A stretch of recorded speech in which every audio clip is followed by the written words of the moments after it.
All right, hello. This is Hornet Squadron Radio recording. Just thought we'd do kind of like we do on a podcast, except that we're doing it live, and y'all are up there. Mike's right here, giving this a go. I'm Doc. You see me live this time instead of hearing me on the stream. To my straight across from me, Johnny Mac. They're seeing you for the first time. Say hello. Well, not really seeing me for the first time, but they saw the back of my head yesterday. That's true. If you were watching, yeah. And this is Rhett. Yep. Hey. You got a code name, or are you just good? Not yet. I'll work on it. I'm calling him Thrawn from here on out. Okay. Close to I it. get field correspondent, and he's Thrawn. Gee. I was the Grand Admiral of Hornet Squadron until I met him. Then I got depromoted to Ensign. I feel like there's going to be heaps of expectations coming with that name. Well, we are taking you to Crate, so. Yeah, that's true. Yeah. All right, so again, we normally do podcast episodes, but I'm trying to move the X-Wing content from podcast to YouTube streaming. And I know this is not going to be a live video, but it's kind of still that podcast feel. And this is really what we do. We just kind of get together. We talk about X-Wing. We're doing it at the game store, so there will be background audio, but as long as We need to promote the store that we're at. Yes, this is the Mighty Meatball in Concord. So if you're local, come on up and see the store. Come play with us. If you're not, They have the new conversion kits, and they ran out of A-Wings, didn't they? No, No, they've there's actually one got left. some They out still there. have one left. Yeah. they had one when we went out there earlier. Anyway, so thank you, Meeple, for letting us sit here and record. We had a local tournament yesterday. That was my second time TOing. That was fun. And you didn't have to play. I didn't have to play this time. I didn't have to play and go undefeated this time, so that was kind of Oh, nice. okay. Here it comes. I'm sorry. I'm very proud of that. I wasn't there. My second time ever winning a tournament, and I went undefeated. So that was fine. Now, granted, we only did 3 rounds, but I wasn't feeling good that day, and it was with a list that I've never flown before. So it was fun. And I think I've already talked about that list, but we can talk about that later if we so choose. So, but we had 10 players yesterday, and we were actually at Scott's Collectibles and Canapolis. We weren't here at Meeple, but so. Yeah, it was really fun. 10 players. I was very, very happy for that turnout. Yeah, we had 3 from Winston-Salem area? Yeah, I think so. Maybe 4. Is that where the Tauntauns are at? So Winston-Salem, Greensboro. shout out to the Tauntauns, wherever y'all are at. Thanks for coming back. Come back and play some more. So the Resistance stuff dropped last week. This is awesome. So we got the Resistance convert and First Order. Thank you. Sorry, the sequel trilogy stuff dropped last week. Also, the Mining Guild. I was about to say, and the Mining Guild types. A lot of stuff. Sacrilege. A lot of good stuff actually came out. It looks really cool. It does look cool, but should not exist. Yeah, we should have had the models right here in front of us. And be like, hey, look, we're cool, but you can go to the store and look for yourself. Buy it if you want it. If you don't want it, then don't buy it.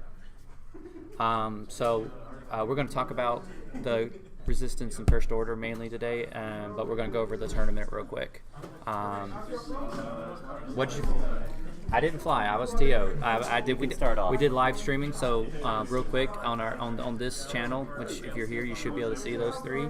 But just in case you didn't, and this is the first video to click, if you go back on our channel, there will be the 3 rounds that I got to stream live. So it was my first time live streaming a tournament. So it was. I'm learning lots of things each time I do this.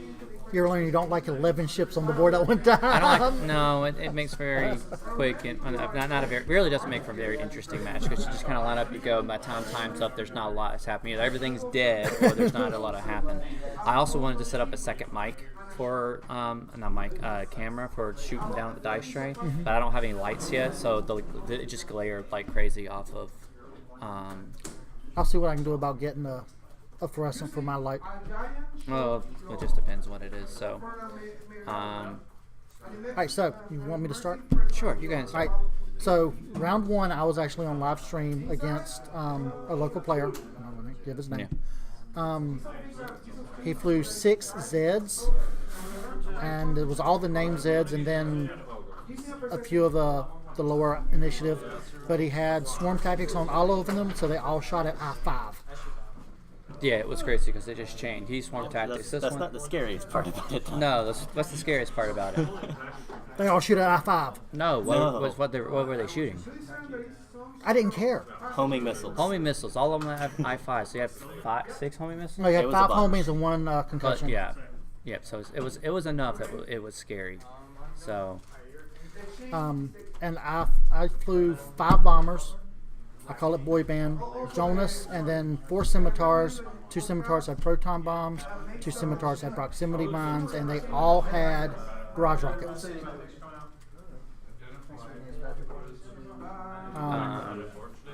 I won that match.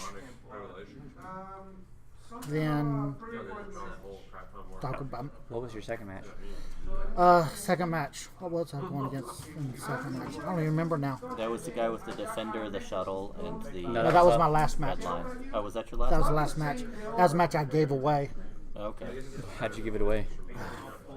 So I had damage sensor array, which gives you a damage if you fly over an obstacle. No, that's the one where you can't do an action. Okay, so one that when you go over an obstacle. Stun pilot. Stun pilot. Okay, Yeah. I had that crit, and I flew over an obstacle, not even thinking about half points, and that gave him half points. Ouch. I gave Jonas half points, and I lost by 1 shield, but it was 11 points. Because both of y'all were undefeated at that point. Y'all were contending for really contending for first part. Yeah, because first place. there wasn't a cut. So yeah, you gave up the tournament for that. I gave- or at least first place. You got second. Because I had a good MOV. Yeah. So he had a cool list too. It was Jinden, Redline, and Yeah, Jinden, Rexler. Redline, and Brath is So- really strong, and he's flown that a while. I've flown against it before. I'll say this. I wasn't super hot on defenders. I feel they can do anything you want them to do, but they aren't very action efficient. But coordinating one, they become scary. Coordinating with the shuttle. Yeah. So Rhett, what were you flying? I was flying first order. First time putting them on the table in second edition. Brand new list to the tournament yesterday. I was there also at Scott's Collectibles. And my list was Kylo and Quick Draw and Midnight or Omega Leader. And my upgrades were just advanced optics on Kylo. Quick Draw had fire control and special forces gunner. And then Midnight had Juke. Now, there's a catch in 2.0 with Midnight that I didn't realize until my first game, which is your locked ship's dice can't be modified at all. Yeah, no, Juke doesn't work So on it Juke, anymore. Juke doesn't work. So after the tournament, I tried out a game with Midnight with Fanatical. I like that a lot better. So it's Midnight's ability is mostly defensive now rather than offensive.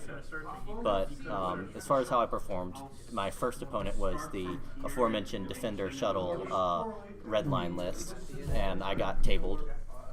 My next opponent was somebody with tugboats, which also destroyed me. I think was that it Ryan? Ryan, yeah, Ryan brother. So Tugboats. he had tugboat. He had Unkar really. Yeah, was what got Unkar. me. He had Palob, Forlom and Forlom. Old Tarok. and Old Terok. So it was just getting rid of all the tokens. So No tokens for you. I was using target locks instead to mitigate that, but not quite as good. But I improved a little bit in my second match with the list, and then the third match I played someone else who's from the area but not quite local, I think. And I managed to pull out a win in that one. Okay. They flew 2 interceptors, a That Ben. Punisher, yeah, it was Ben, and an advanced. Cool. My second game was against an advanced. So I disagree with that one statement you said that Midnight's ability is mostly defensive rather than offensive, because they still can't modify their dice with focus and bait tokens. Yeah, no, I agree with you on that. Like that's nice, but I feel when at least my decision making process for that was when I was using it, I felt I was more like I want to lock you because you're scary right now, not I want to lock you because I want to attack you. Gotcha. Now, if it's only that one person and I don't have to worry about someone shooting me, really, okay, yeah, it's offensive, of course. But at least my thought process behind it was more defensive. That's a good thought process. That ain't wrong. There's not. So you see a I5 or 6 load up with modifiers, and you're just like, yeah, I'm gonna lock you. And her being I6 really helps now. So All right, so let's just dive into let's start with first order, and then we'll move to resistance, since that's mainly what you two are mostly interested in. I'm not really interested into the first order. But let's just take it ship by ship. all right. Like, so the first order, they got 4 ships, right? They got the Batwing, which none of us played and don't really have any opinions on, or you have some I don't have an opinion on Upsilon it. shuttle. I call it Yeah. the Batwing. I don't have one. I haven't flown it, so I can't tell you if it's good or bad. What I can say is it's not for me. I don't fly large base ships. I did fly it in first, and I just stay away from large base ships. It's more. It is four attack dice, and if you have a cannon on it, you roll What's an extra die. what's the points for the lowest I cost? think it's about 50 something. I'll tell you in one moment. Because the shuttle, the Imperial shuttle, it's what, 41? Yeah, but I think the lowest for the Upsilon, because that 4 dice is 50, 52, something like that. So I mean, automatically you're paying 60. 60, there we go, higher than No, I thought. 56. 56. So Okay. 56. you're still paying like 14 more points for the coordinate that you normally go for on the shuttle. I feel like I would rather, just speaking platform-wise, I feel I would rather have 3 dice out the front and have something out the back to at least shoot at someone than just have 4 dice out the front on that platform anyway. Okay, yeah. Even with the extra hull and shields, like you said, without being able to get shots, it's just literally just flying around there. I mean, its job is support to, Yeah, it has 3 crew slots. you know. A cannon slot. It's a party bus for the. 3 crew First slots, order. a cannon slot, But I feel you'll mainly see that. 2 tech. I mean, it's got the cannon slot and you got the link battery on it, but the cannons in 2.0 are kind of lackluster. The one interesting point for that platform for me is the biohexa cryptic codes. Yes, that's Let me the. pull that out so we can read that. You want me to just add a No, little we got cards. Yeah, see, it's got all kinds of funky codes here. All right, so we got when you coordinate or jam. If you have a lock on the ship, you may spin that lock to choose a ship ignoring range restrictions. To choose that ship ignoring range restrictions. So you have to have a target lock. So basically, when you coordinate or you use your jam, if you have a target lock on that ship, you can spin your lock to coordinate or jam that ship. Yes, if I create one more point, I'll put it on null. That's not bad at all, actually. I mean, And it's a tech, so it can go on any ship, really. But I feel you'll see it a lot on the back. yeah, especially if you can target lock something and then jam it at an appropriate time. It doesn't have to be target locked, then I jam you. Actually, that would be a good way to get jam out there because normally jam's range 1 to range 1. It's range 1. That's the main utility, is getting it out there for someone who's about to drop, say, proton torpedoes on you. Okay, so and then recently we had the discussion clarifying the rules on jam. When you apply the jam token, you the person applying actually chooses what the opponent loses, whether it's a green token or breaks the lock. So that was a mistake I was making a while back. So that was good to know. It made jam a little bit more useful. I can see the uses in that. So I gave all my first order stuff away to a friend of mine. It's going to be his Christmas present. I will say this: you only get one of those cards in the conversion pack, and And it is not hyperspace legal yet. yeah, it's also not hyperspace legal. But I'm just saying, even if you're just sitting here thinking like whatever points it is, I don't even know what points it is. It's 1. It's 1 point? 1 point. Okay, so even though it's only 1 point, you're going to be spending $100 if you're sitting here thinking, I want this on a bunch of people. I mean, is the Upsilon the only one with the jam action for the first order? Alright, so it works for either a jam or a coordinate. Yeah, but that's just a range restriction aspect. I think you still have to have the jam or the coordinate action in order to do those Correct. actions.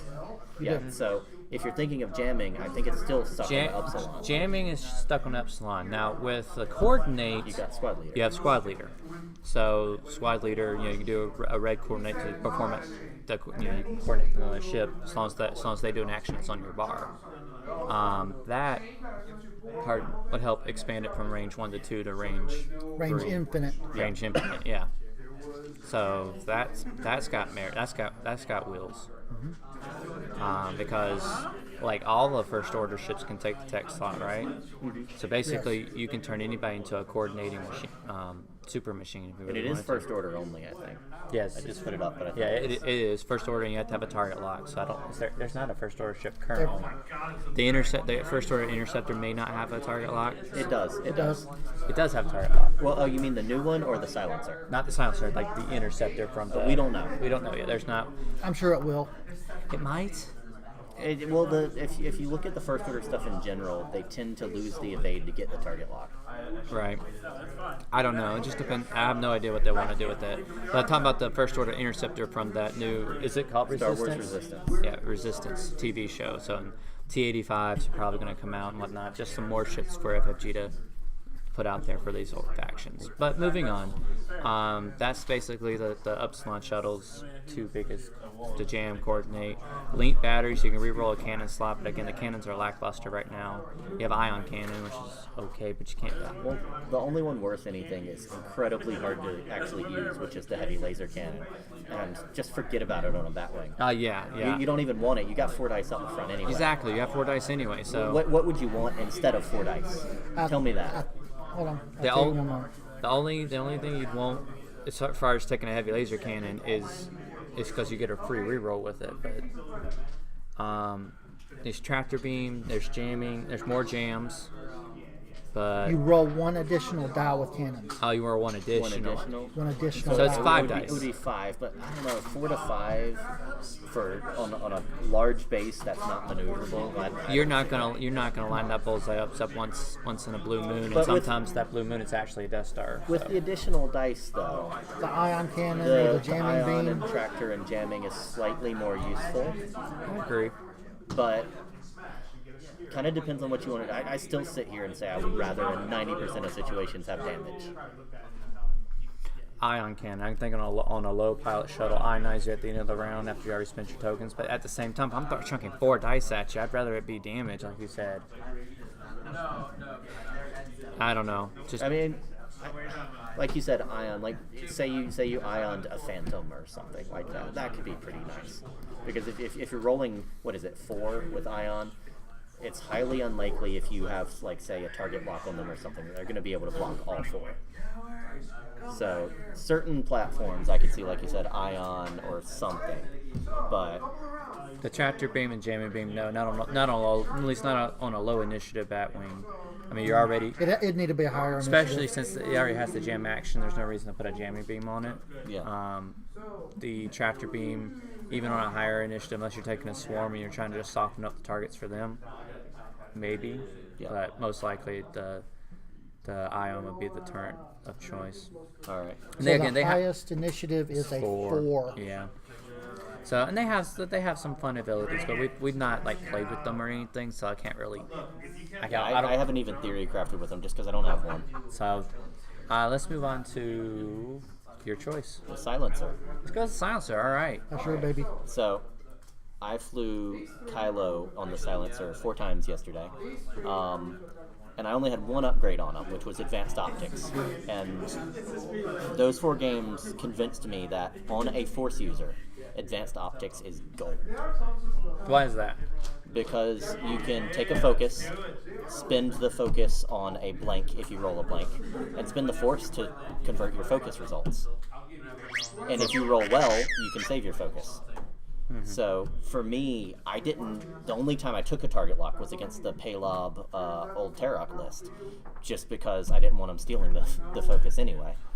So the number of times I got 3 and 4 hits off of that, just taking focus with him with advanced optics, was really nice. I'm going to make one side note for older X-Men players. Advanced Optics is now Weapons Guidance. No, reverse that. Weapons Guidance is now Advanced Optics. Because that used to be a card that I didn't use. So No one used it. the card in 2nd edition reads basically, you spend a focus token to turn 1 blank on attack dice to a hit. Yeah, That's all it does. That's what Weapons Guidance did. Yeah. It's the exact same wording. So Yeah. it's fun to see that they switching things around. Other than I'm not happy that Captain Phasma or Mara Jade's not Captain Phasma, but Yeah, that as a sacrilege too. Yeah. But anyway, yes. Yeah. Advanced opposites on Kylo. After hearing you talk about it and after seeing it yesterday, Yeah, that's pretty good, and it keeps him cheap too. You just throw But that up there. I'll say this: people will want to roll Supernatural on him all day long, and maybe for some people that'll work. I don't think he needs it. Why not? Well, number one, it starts bumping him from low mid 80s into the 100-point range. So he starts getting expensive and affecting the rest of your list. But number two, the silencers have auto thrusters. So even if you pick a cheaper silencer and give them, well, I don't know, is there a tech option for advanced sensors? Or is that just the droid for resistance? Sensor, advanced optics is a sensor, or advanced. It's sensor, but I'm saying, is there a tech option that does the same thing? I don't think there is, right? No, it's not. Okay, so on Kylo, that's your only concern with that. And the double reposition, it's an interceptor with a better dial and double the hit points. I mean, what more do you want? Well, we can add turbo force. lasers. With force. Well, Kylo has 2 force points, and I love him with that. I want to look into the other pilots too eventually. He's Blackout. crazy. He's crazy survivable. I mean, it just imagine Vader or Luke on an interceptor. I mean, yeah, the pilot ability is. Oh, I'll go ahead and say this: the pilot ability for Kylo on this guy. I think I used it once, and that's just because I had nothing better to do. Yeah. Like, it's just not. It's not money in second edition the way it was in first edition. No, Don't look because- for it. Don't build your list around it. If you can get it to work, I think it's great. But I think those 2 force points are where it's at. So yeah, because the 2 cards that really killed you in first edition were blinded pilot, where you couldn't shoot at all, and then the zero. damage dropping these initiative down. Those 2 cards don't exist anymore. Blinded pilots. Yeah. I mean, it's changed. The 2 best cards are still Blinded Pilot, which is if they don't have a force, they can't modify. But on a lot of the meta pilots right now in Extended, it doesn't matter. You do it to someone like Poe, repair, action. You do it to someone like Redline, repair, action. You know, you do it to other people. You know, they have ways of getting around it. So it's good, but it's not great. So yeah. What is it? Panicked Pilot is the other option I consider best for that. But even then, it's kind of like, if it's not an ace, do they really care? It still hurts a ship. When you get double stress, right, it still hurts. But it's not. Is it really worth spending a force point over and losing your dice modifications out of it? Oftentimes, no. Because even if you don't need it this turn, you might want it next turn. Right. And with unless you're Luke, with the slow regen of force. Yeah. I guess if you had the extra point, would you put hate on Kylo? I actually considered putting hate on there, and I think he would be worth it, because if you get hate, you spend force on there. Because I was thinking about that earlier today. He might be worth it with hate. Hate is when you take a damage, you get a force point back. Yes. So for him, if you spent something on defense to take less damage, well, you still take damage, you get it back, and then I'll show you the dark side to them. There might be some legs on that. Just if you can manage to keep it to where you only spent 1 force point, then that could be nice. Yeah, and it could just be for those whole crap moment. I'm getting shot a bunch of times. I had to spend all my force on to make this roll, so I only take 1 damage, and now I get a force point back for future shots. Well, the nice thing about it is you get force points back equal to the amount of damage you take. So if Is it? Yeah. Let's pull it out here. Up to your maximum. Up to your maximum. Right. Yeah. So after you suffer 1 or more damage, recover that many force. Oh, nice. And he's even got Kylo. He hates you. So Oh wait, no, that's what that's really great never for is when your opponent completely outplays you on a round, and Kylo's sitting there in a kill box. Yeah. And it's just like, okay, I'm spending a bunch of force this turn. Mm-hmm. Or if you got unfortunate and spend all your force on attack to make it count. Yeah. And then it didn't count. Yeah. Something up. Yeah. It's 3 points. It's 3 or 4. It's below 5. It's cheap. Yeah, I'm pretty sure it's 3. I think I know it's cheap. But yeah, I would consider putting that on him, because initially I just was like, no, I don't want him to take damage. But then it's like, well, if he's taking damage anyway, and after having played it and seeing how often I use those force points on him, 3 points, okay. After seeing how often I use the force on him, it's I think it could be worth it. Okay. So, as far as the other pilots go, I think the platform in general is excellent. So I think the generic Initiative 4s would be okay. just because they have enough beef to them to where they can live through an attack or two. But I think the two main things, which everybody else would of course think, is Kylo and Blackout. Kylo Blackout, yep. Blackout's the same as he was when his attack is obstructed. Defender, instead of rolling additional dice, is now rolling One less. Yeah. Recoil's new. While you're stressed, you may treat enemy ships as being at range 0 to 1 as being in your bullseye. Yeah, but the problem with that is if they're in range 1, 50% of the time they're in your bullseye anyway. Not all the time, but yeah. Not all the time, but I would say the vast majority of cases where I'm range 1 of someone, they are actually, if I were to look and keep track of it, I'd say half the time they're in my bullseye. Alright, what about Avenger? When another friendly ship is destroyed, you may perform an action even while stressed. I don't like that unless you're pairing him with a swarm. I mean, at Initiative 3, he's not, like, going to be out maneuvering somebody or being in a really good spot. He's going to be the one to die first. Like, what's the cheapest silencer? 56. 56, okay, so you That's- can only fly 3 of them. Yeah, And then the 56, Initiative 4 40, one is that's 66? 62. 62. So you can fly 3 of those with, say, advanced optics or something, or there's some other EPT, or talent, as it's called now, and still get something out of it. I don't necessarily think that's going to be meta, but I think it'll be better than people think it is. I flew against 2 of the I-4s in quick draw a couple days ago against Simon. Simon came by and we played. And locally, if y'all don't know Simon, if Simon practiced, he could be unstoppable. He is just that good. Yeah, again, about the silencers, they're upgraded interceptors, so yeah, that's even at a 4, that'll beat all your swarms, and you just really have to worry about aces at that point. Yep.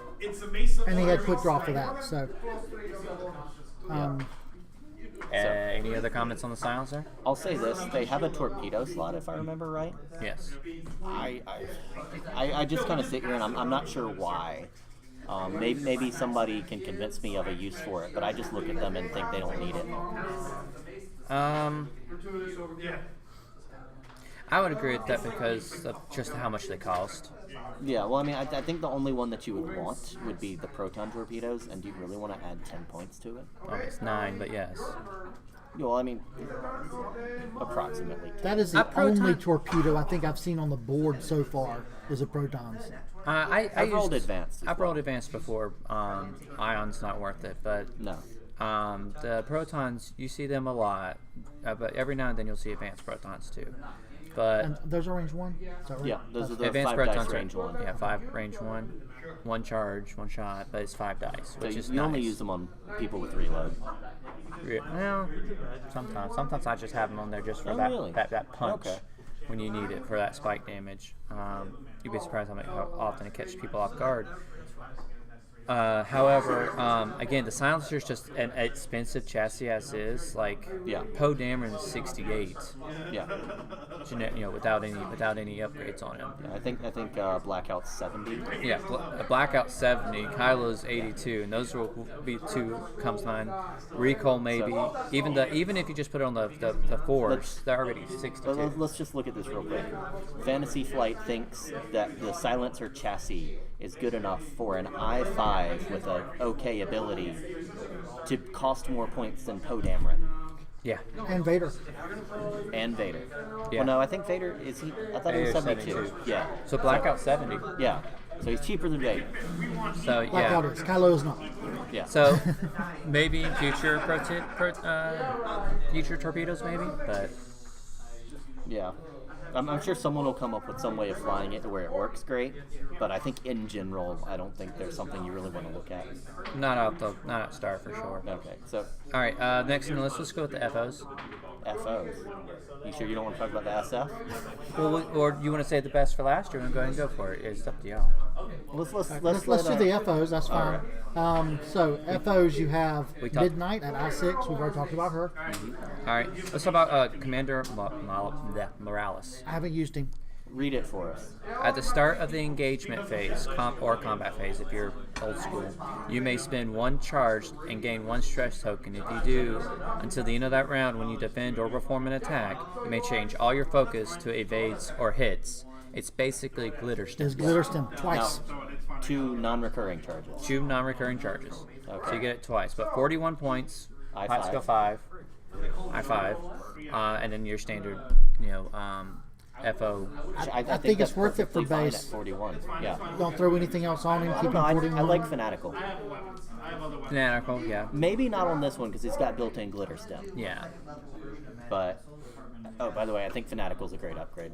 Yes. Lose your shields, change a focus to a hit. Yeah. I've used it today for the first time. Especially on these on just generic FOs. Even SFs, they're great too, but this FOs that only have 1 shield anyway. Mm-hmm. And took my shield off. Okay, now I'm changing focus. I'm Fanat. Yeah. It's a 2-point dice mod on focuses. What's not to love? So nothing else needs to be said there. Scorch, I4, 35 points. Take a stress to roll an additional attack die. Decent.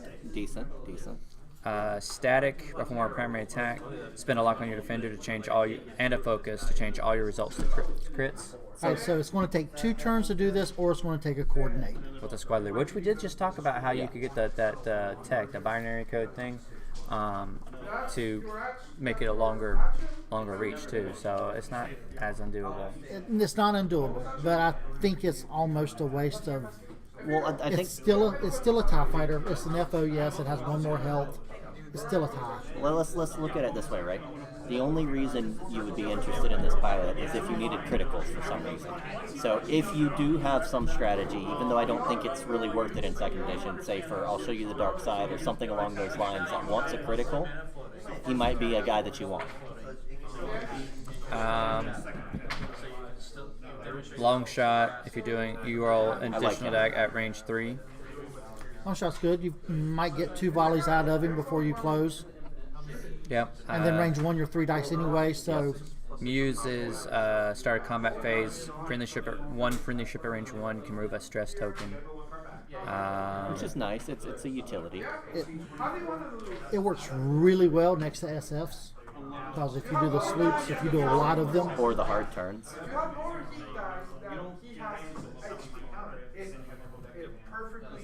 Here's another one that has to do with crits. TN 3465. When another friendly ship, not you, but when another friendly ship performs an attack, if you're at range 0 to 1 of the defender, you may suffer a critical damage to change one of the attacker's results to a crit. Which I like this for one reason. I like it, again, to go with the same thing, sort of if you need a critical, but this is a little bit better than the other one in that you're already at range 1 of them, so maybe you put some damage into them already. But you can look at the results and then decide, do I want to do this? Now it changes a blank or a focus or hit.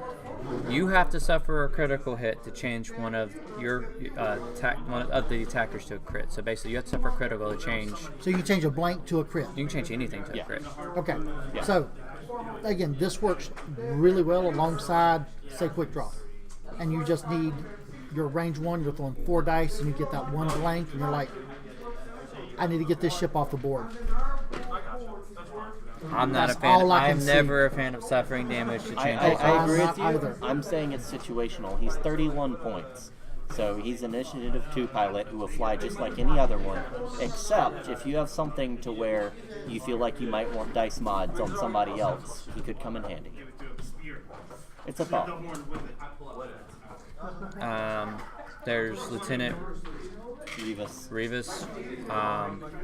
After a ship range 1 to 2 gets an orange or red token. If you don't have a target lock, you can fire a lock on that ship. Decent. That's good, actually. What's his point cost? 30. I1. Okay. So if a ship gets a stress or gets jammed up for your other ships, It's a free action. gets a free action. It's not bad on 1. And then of course the one we want to kind of spend some time off. No. So far, I am liking this baby. 31 points. While you're not damaged, so if you don't have any damage cards, while you're not damaged, treat your initiative value as 7. EPT, tech, and modification slots. Go. All right, so I7. I've been using Swarm Leader, and that gives her the coordinate ability. And I'm going to call her because I'm partial. So it gives her the coordinate ability. Granted, she does take a stress for it, but right now I am putting her in Quick Draw's back pocket. So Quick Draw has all the offensive mods from the initial shots. Gets the target lock with the fire control and so I use it for coordinate. If we use the cryptic code, hyper, whatever that one is. Biohexacrypt codes. Thank you. That word that I will never be able to pronounce. When I read it a couple times, I'll be able to get it. But right now, it's So she will initially target lock Quick Draw, and then just stay with her. And then at the end, when she's about to go away, she just drifts away, and she can use it at any range. However, let's stick with her. When she takes a damage card, she is now I-0. Nothing gets lower than her, so she will move first. The two best places you want to coordinate is I-7 and I-0. yeah, either after everything's already moved, so you can, Or before anything or before moves. any, yeah, those two really are the best times to get coordinates. So, need I say more? Some people will probably put another shield upgrade on there, or a hull upgrade, or a shield upgrade to. Even I can see that, but even if nobody wants to coordinate anything, a 31 point I-7 till they take damage ship is not bad. No. That's still good. Yeah. Yes. Again, it's got EPT, so you can put fanatical, or I really like that upgrade. Can't say that enough. and that'll work. That kind of combos with null, because as soon as you drop down to 0, now I'm at 0, but now I'm getting my dice reroll too. So, and people are gonna shoot them to get it down from 7. Yeah. I can't say anything bad about this pilot. Play around with null. I mean, think about it like this too, though, right? You put her at 7, you give her juke. Swarm leader. Or juke or anything like Swarm Because tactics. at 7, you'll always shoot first, so you won't need it. There's no chance to strip it before you get shot, except in extremely rare situations. Paylob, Yeah. Null Torch. There's Darth 3 Vader. or 4 things floating. Darth Vader. But there's a you couple know, things. But you know what I mean. It's like You're not gonna get stripped from combat. right. You But could also things- throw swarm tactics on her and chain them for everyone shoots at 7. Yeah. But the point being is, you do that with the evade. If they don't have a focus, you get rid of it. You do juke things, but then you have that evade there to help keep her at 7. Yep. So there's lots of options. Like I said, you can do swarm leader for the coordinate, swarm tactics, or squad leader for the coordinate, swarm tactics for the I-7s, and you just boost everyone up. Play around with null. Yeah, It's play gonna- around with null. Fun ship. SFs. SS are no. I'm going to say second favorite ship. Bombers are my babies now. I've used bombers for a really long time. Yeah, but SFs are your favorite ship in They X are. Wing. They are. It's okay if they're not the ones you use the most, but they're your favorite ships. So SF's got a maneuverability boost. Their blues now are 1 straight, 1 bank, 2 straight, 2 bank, and 3 straight. What was missing from before? Before it was 1 straight, 1 bank, 2 straight. Ooh, I got 3 extra blues on that. Well, also, you said their max speed had changed. Yeah, their max speed now is a 5. Yeah, that's right, because they could They only get go 5 4 straight. before. And they have 3 bank whites. Yeah, No. but the hard turns are still red. I believe their 3 The hards are two, the still two red. hards are still white, though. Yeah. Yeah, we used to make fun of that thing because of that line and These things can move. This thing No, really they moves. can't. No, they can't. They move just like a T-70. So FFG took our whatever word Took our that- pun. Feedback. took our feedback to heart. We made fun of it too much. They said, okay, we're gonna fix that. So they can't make that. They can't make that joke anymore. They still got the 1 hards. They're So- red. Yeah, You've well, got it's quick still draw at 1 hard. I-6. When she loses a shield, she Returns fire. gets another shot. It's a little different than earlier edition. We're going to call it classic for now, where you could get actually 4 shots off of her. Now you can only have 2 shots a turn, so you only get 1 bonus attack. You can only do either front or back, or front with a revenge shot, or back with a revenge shot, or a front and a back. But you can no longer get the golden 4 shots, Which was extremely hard to pull off anyway, but it was so satisfying when it actually did. especially if ever it was happen. on a large base ship. That's the only way you could get it off, really. I mean, against the same target. Right. Quick draw still good. What are you slapping a shield upgrade obviously on there? Until lightweight frame comes back. Yeah, there's no. If it comes back, I don't think it will. I don't think it will. I hope it don't because it really broke a lot of things. I love that card. But shield upgrade is almost a must for quick draw. I can't tell you how many times I'm putting 3 damage through and you still have that shield left for the next round is Yeah, golden. So I don't. Shield upgrade's almost a staple. it is. There's few things I say that things get stapled to each other, but shield upgrade is almost a staple. Shield upgrade. I use fire control system on her Yes, that's a must. often. I won't necessarily a must, but I highly recommend it. I say it's a must. You can throw fanatical on her if you have the points, which is still really good. But now you're just stacking points on her. So, how expensive do you want to make her? All right, do a bare minimum quick draw. Bare minimum. Mine is. You don't even go with the shield upgrade if you want to go bare minimum, because shield is 6 more points. Okay, bare minimum quick draw for you. For me, okay, I do throw shield, fire control, And the gunner. and the gunner. Yeah. All right. Yeah. You Gunner. have to have the gunner unless you're doing the I2 generics, and then I'll explain that in a little bit. Yeah. So, but okay. So yeah, and that's almost a staple. Gunner's almost stapled on there. Especially with quick draw. To any of the named pilots, yes. Yeah. They have. Any experience with quick draw? Yeah, so I flew quick draw yesterday. I'm not as good with SFs, so I struggled a little bit. But I will say quick draw is still good. Really good. I will say I did use Fanatical on quick draw in a game yesterday, and with a shield upgrade. And the shield upgrade kept me alive. Quick draw got in a kill box and was unable to fire back because the opponent just blocked quick draw perfectly. And got away at 1 health, just flew out of there, circled back around, and now I have my dice mods from Fanatical, and at I6 I was able to just vaporize somebody before they could do anything about it. So I killed them. Initially killed them. So that was really nice. My opponent did get a little frustrated, but understandably. I mean, it's very understandable. Quick draw is still a monster to deal with. If you don't take her out at once, she's still an I6 3-dice attack ship coming at you, and then even rear shots too. I mean, yeah, she's still a beast. In addition to, when you first engage with her, most likely you're going to be eating a revenge shot unless you're just really good at dodging arcs. Or, she's going to get a shot at something. Because so she is I6. she's going to get a shot at something. Yeah. So yeah, a beast. All right, so going down the line from quick draw, you have backdraft. Backdraft. I don't use backdraft a whole lot because most of my points are in quick draw, and then I like flying more ships, so I usually go down initiatives to save those points. I haven't played with backdraft, so I'm not going to comment. Backdraft, you can add a die roll. Give me 1 I second thought it here. was I'm changed a remember. little bit.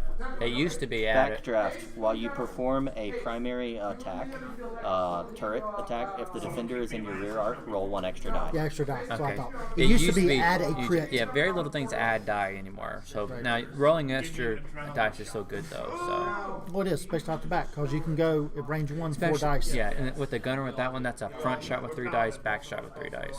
Yeah. So he's much more of a Now, I4. I4.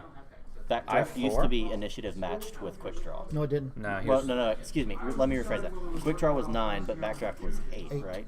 Yeah, so it's even though it's like not really any lower, the step between 6 and 4 feels a lot bigger than between 9 and 8. It It is. is. It is bigger.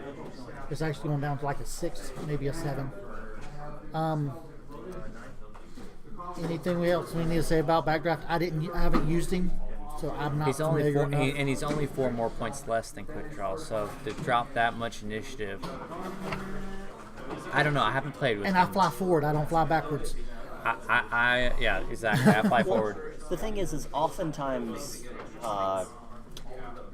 when you're flying past somebody and you end up using your rear arc, their odds are going to be closer rather than farther away anyway. You might get them in range 1, and you'll get 3 dice anyway. So if you get them in range 1 with backdraft, then It'll be it's 4. 4. Right, which is really nice, but 3 dice isn't bad. The nice thing about backdraft is you can turn your arc at the beginning of the game to the rear and just not think about the rest of the game. Almost, yeah. So something about the general SFs overall is their rotate turret is white after any action. Right, so you're always going to be able to tell. You can sit there for a second and think, do I need a rotator or not? I still get my modifications whether I do or don't, so it's kind of really, it's good. But the bonus is you can shoot the missile out the back with it rotated backwards. I wish the A-Wings could do that. That'd be really sick. So, and with the gunner, you can shoot front and back in the same turn also. There's going to be lists that use that heavy weapons turret, but I think they're going to be lower initiative, more swarm type lists. But they'll be really hard to play against because of that. You're calling my number now. Might be something we need to look into soon. Anything else to say about the SFs? Yes. So the I2 SF is 34 points. Let's verify that. So the I2 SF is 34 points, if I recall. 34 points for the Zeta. Right, even if you don't throw gunner on it, if you do throw gunner's 10 points, that takes it up to 44 points. But something to look at, the I1FO is 28 points. That's 6 points less with 2 less shields, and you don't have the rear arc. You also get an additional agility, though. The FOs have it. The FO does have an additional agility. I don't think that makes up for 2 shields. But Not 2 shields. No. It make up for 1 shield, but it ain't making up for 2 shields. So that's something to think about. So if you want to throw a bunch of generics out, if you have 7 to 15 points left over, consider the I2SFs instead of generic FOs. And I'll say this, I would actually prefer the I2SS instead of the generic FOs, just because if you're at initiative 1 anyway, give me more hit points. Well, the SFs are at I2. Okay, well, I2, regardless, my point is 6 point difference, give me 2 extra hit points. yeah, because 6 points is not even what a shield upgrade would be on a Correct. FO, because it'd be 8 points. Mm-hmm. So yeah, you're getting 2 shields for that, and The dials, rear arc. and the rear arc, and the dials about the same. You're really losing is the 1 hards, which you still have, but they're red. And the 3 hards. The 3 hards, okay, yeah. But they're red, but you have them if you need them. Yeah, anything else to say about the SF? Alright. Well then, cue the theme song here. If I have time to edit, I will. And I'll give it a little background, get the Resistance march going on here. Resistance theme. Yes, Resistance. I'll be leaving. Alright, so Resistance came out. We got the conversion kits for the T-70s, the Falcon, and the Bomber. And then they released a new ship, the A-Wing. I've played some proxy matches. I've also purchased the stuff and played a couple matches with the new stuff I've got now. So I've got some T-70 and A-Wing matches and under my belt. I've got a Ray match, 2 Ray matches. And I've got a bomb. Yeah, I've played a little bit, so I can give you some first impressions. But y'all ask the questions. Go through the ships, y'all ask the questions. What's your favorite Resistance ship? A-Wing right now. Why do you like it so much? A-Wing and Poe. A-Wing, it's just because it's new. It's shiny. Oh, is that all? Are you sure? Yeah. Okay. That's why. All right. Because Just it's new. making sure. I was very, very pleased to find out that their 3 banks were blue. So they have like all their All their banks. straights are blue. All their straights and all their banks, because they don't have the 1 banks or 1 straights. Oh, they don't? Okay. Yeah, they just have the hard one. So all their banks and strengths are blue. That was pretty cool. It is. You want to start with the A-Wings? Sure. So, We got, I can't pronounce names. Never have been well, able to. it's Lulo Lempar, I think. You're Then gonna there's Talisan Lintra. Italy, yeah. Then there's Zengar. Let me just pull them out so I can read them, because I feel reasonably comfortable pronouncing them. So Lula, you're gonna see Greer Sanal. Greer, and then Oh, the other card is actually on our table over there. is that who you got Which ready one? to go? Yeah. Rear. No, the I3. Zari. Zari Bengal. Yeah. Yep. So at first I was gonna try Zari out because I like playing Arvel from the Rebels where you can bump into things and still shoot them. And I was like, oh, Zari kind of does the same thing. After you do a partial maneuver, you can still perform you don't skip your action step. But it wasn't playing like I liked. Then yesterday I saw Brian, who was flying the Falcon, Zari, and Poe, and saw how he was bumping into the Falcon and then squad leader coordinating with it. I'm like, That rocks. That's a really good idea. There's that. I also like the idea of boosting over something and then rotating the turret. Boosting over something. Yeah, so if you get your action, if they're a small base, you can do a curved boost. Yeah. But you get that anyway. Yeah, That's built into the show. Yeah, but my point being is if you bump them, if they block you somehow. Okay, if they're small base, depending on how the angles, it depends. But yes, you can still do that. The thing about that is that she's a 3, so she's low on the end. So she'll probably be the one setting up. I get that, but I still think it'll be situationally useful in that regard. But yeah, with squad leader on her, that was a very cool thing. With all the blue that they have, she can clear her stress because all her 2s are blue. I mean, All she has to do is dial it in and then run into something. Yeah, she can basically run in. It's like I don't really care where I'm going. I'm gonna bump and still get my friendly ship action. Yeah. So that was really cool. And she's cheap. She's 35. Yeah. Then Speaking of cheap, Tally-san, Lindra. Tally is cheap. Tyler's 35 also. 35 for a pilot skill 5 A-wing, but that's what the A-wings were missing. Were these pilot skill 5s? A-wings are fragile little ships. They only got 4 hit points total. The 3 agility is nice, but we all know how, unless it's your defense dice. I'll diverge a little bit into, I feel Fantasy Flight nailed the Resistance A-Wing, where they didn't. Where they shafted the Rebels. With the Interceptors.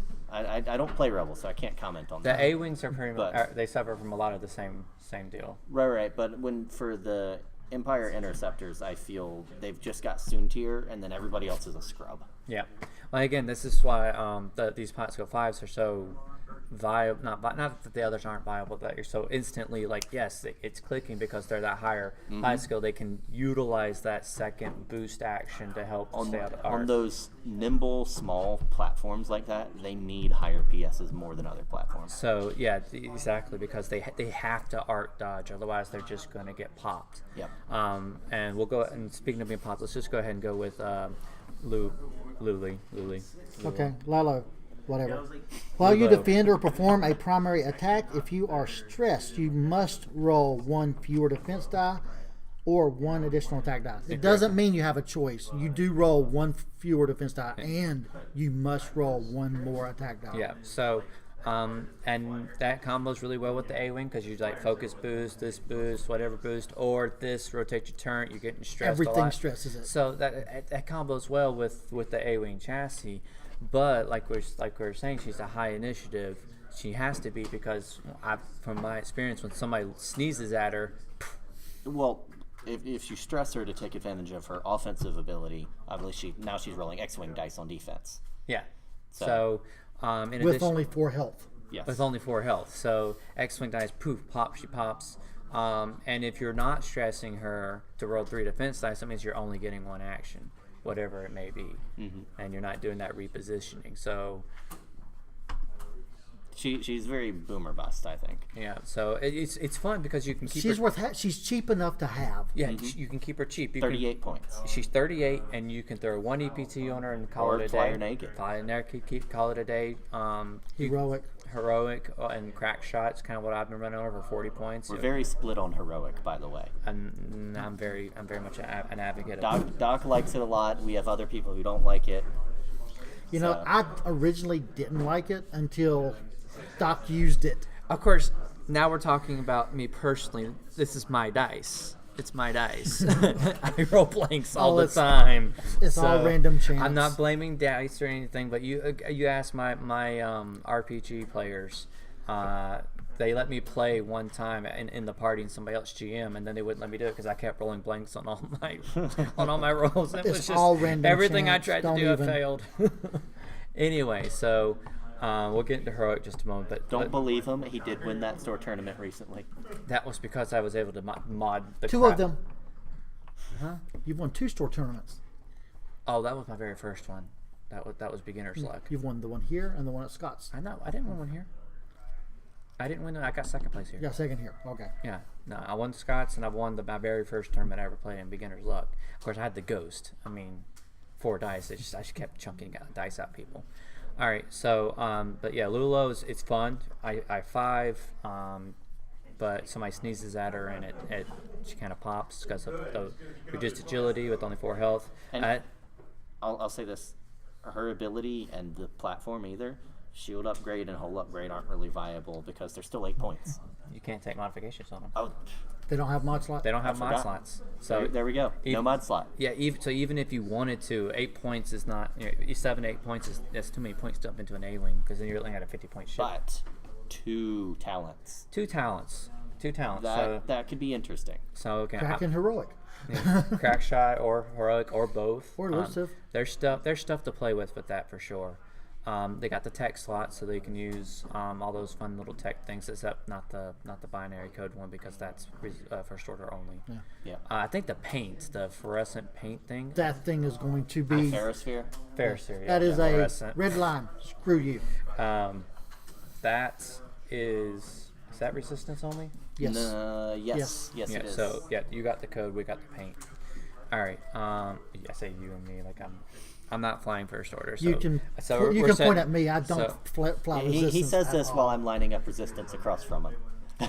I don't fly first. So as you see, there we go. So we set up across from each other because Anyway, I just played with Tally twice. At first, I laughed at her ability because you have to be bullseye arc to get off, and I'm very hesitant about bullseye abilities. But with the A-wing, it actually happened more often than I thought it would, and I just also realized that it works on herself. As long as you're in bullseye arc, just a friendly ship. So a lot. I'm It is definitely. spend a charge though. It's been a charge, right? But I it's put him on to Tally. He didn't believe in her at first. Yes, I didn't believe in Tally at first. I'm like, you're not ever gonna get that off. I don't like it, and I've got it off like 2 or 3 times now tonight. So I was very pleased with Tally a lot more than I thought it would be. And she's also an I5, so I5 for 36, 35. 35. So another I5 for even cheaper. Slap cluster missiles on to get her some extra attack dice, and there you go.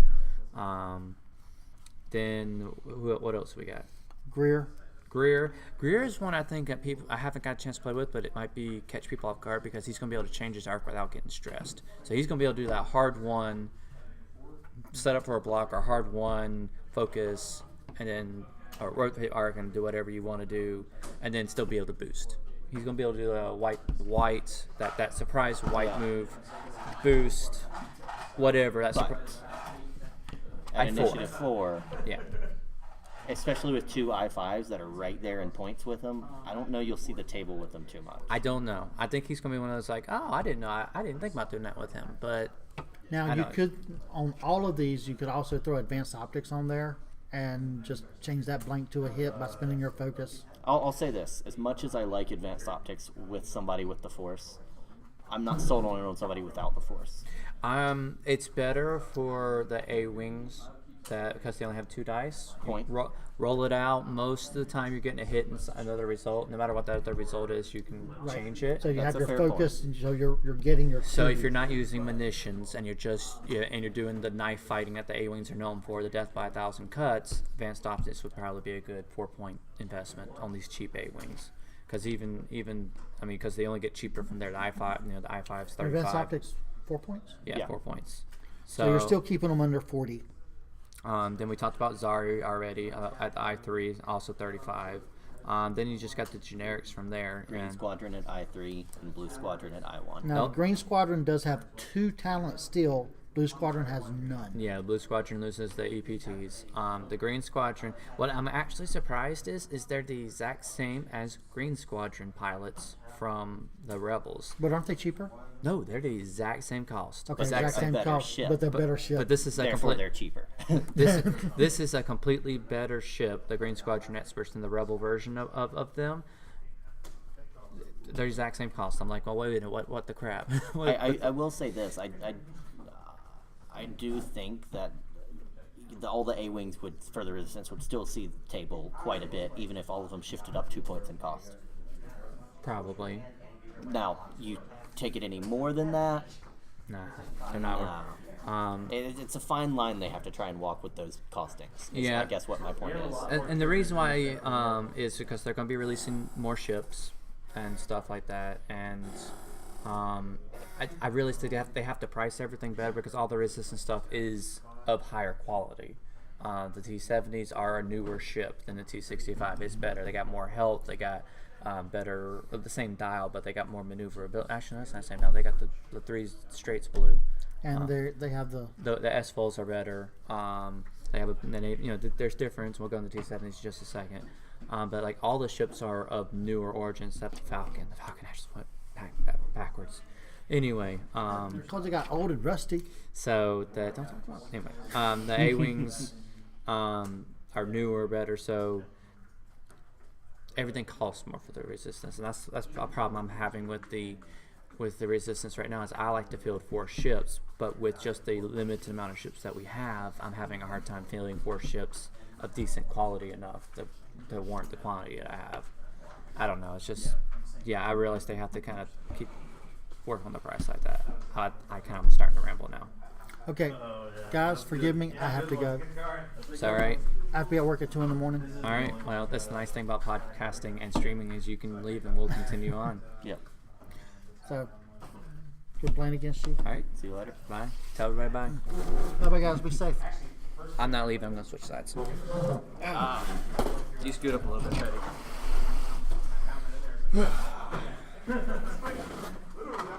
All right, now we're gonna draw lines right here now. Yep, line in the sand. Line in the sand. So anyway, let's move on to the T-70s. Okay. Let's say Poe for last because he's gonna get the most talked about. Let's go up to Poe. Okay, so let's start initially, right? We have our Blue Squadron rookies. How expensive are they?